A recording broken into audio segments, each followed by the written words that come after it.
Good morning viewers, myself Asim Khan and you are watching INN Live. Why we need MIM and UDF in India? The All India United Democratic Front led by Maulana Badruddin Ajmal created history in the recent held assembly elections by winning 18 seats in Assam. The AIUDF has doubled its representation in the state legislature compared to 2006. While the community and secular-minded people are happy over the political empowerment of Muslim community, some critics are wrongly trying to accuse AIUDF of prompting religion-based politics. A simple analysis of Indian elections since 1952 proves that no political party was serious about the Muslims community or its welfare. For them, the Muslims were just a minority in need of some scholarships and a few crore rupees of welfare fund. No political group ever tried to seriously understand and solve the problems of a community that constituted over 10% of the country's population. While the so-called secular parties used Muslims as vote banks, the opposition created its own vote bank by talking against the Muslims. However, some political visionaries countered such moves and strongly believed that in a democratic setup, Muslims cannot grow without having their own party. While the All India Union Muslim League successfully prompted Muslim politics in Kerala, it was the All India Majlis-e-Ittihadul Muslimin, led by Fakhr-e-Millat Maulana Abdul Wahid Owaisi, who redefined Muslims politics in Hyderabad, a state which till 17 September 1948 was governed by a Muslim ruler. The identity of erstwhile Hyderabad state, the last symbol of Muslim power in Asia, was dissolved by trifurcating the same with many Muslim-dominated districts going to Karnataka and Maharashtra and the rest lying in newly created Andhra Pradesh. Lakhs of Muslims were massacred during and after the police action. Thousands of rich, elite and educated Muslims fled to Pakistan. Muslims' properties were confiscated through new legislations.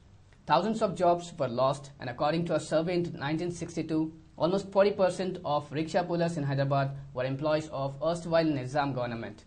The community was left at the mercy of politicians belonging to Congress and Communist, with both having criminal record of being anti-Muslims. Under these circumstances, Maulana Abdul Wahid Owaisi decided to enter electoral politics. The All India Majlis-e-Ittihadul Muslimin contested and won the first election in 1960. The party won 19 out of 30 seats in the municipal corporation in 1960. Its leader, Salar-e-Millat Sultan Salahuddin Owaisi, got elected to the assembly for the first time in 1962. The party continuously retained the seat in future elections. Salahuddin Owaisi got elected to the Lok Sabha from Hyderabad in 1984, and the party is retaining the seat for the last 25 years. In subsequent elections, the MIM increased its representation to 5 MLAs since its inception. The party never lost a single election and a Muslim voice was always heard in the state legislature since 1962. On the other side, the Muslim MLAs belonging to other parties were never sure of their victory. Their parties either did not renominate them or they lost elections. For instance, in 2009 assembly elections in Andhra Pradesh, despite the Congress sweeping the polls, both the Muslim ministers of Congress, Muhammad Ali Shabbir and Muhammad Fariduddin, lost the polls. Interestingly, both were elected in 2004 from the seats Kamareddy and Zahirabad, where the Muslim population was below 10%. A simple analysis of election statistics clearly shows that political empowerment of Muslims in India is possible only through parties like the MIM, UDF or Muslim League. The national scenario of 543 members who got elected to the 50th Lok Sabha, only 28 are Muslims according to 2001 census. Muslims constitute about 13.8% of the total population, but their representation in the present Lok Sabha is just 5.16% of the total elected members. But this is not a new phenomenon. These numbers have more or less remained the same since independence. The first general election was held in 1952, about 5 years after India achieved independence. The conditions were extremely exceptional and volatile.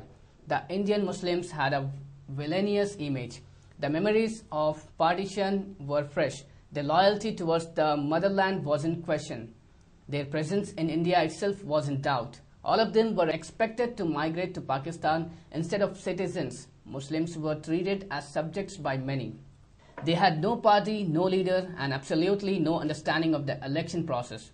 A few elite Muslims were actively associated with the Congress and also with a few other parties, but none of the political parties were serious about the Muslims. As a result, out of 489 directly elected members, only 21 Muslims got elected to the first Lok Sabha. This was just 4.29% of the total members. The first genuine election, I believe, was held in 1957. The Indian Constitution was in full implementation. Most of the states were reorganized on linguistic basis. The state legislature were in existence. People understood the electoral processes and also the advantages of democracy. Almost all communities and castes were prepared to send their representatives to the second Lok Sabha, but the Muslim community was against confused. Disorganized and was totally unprepared for the general elections. Of 490 seats, Muslims could win only 24, registering an increase of 3 seats compared to 1952. Thank you for watching Anal Live.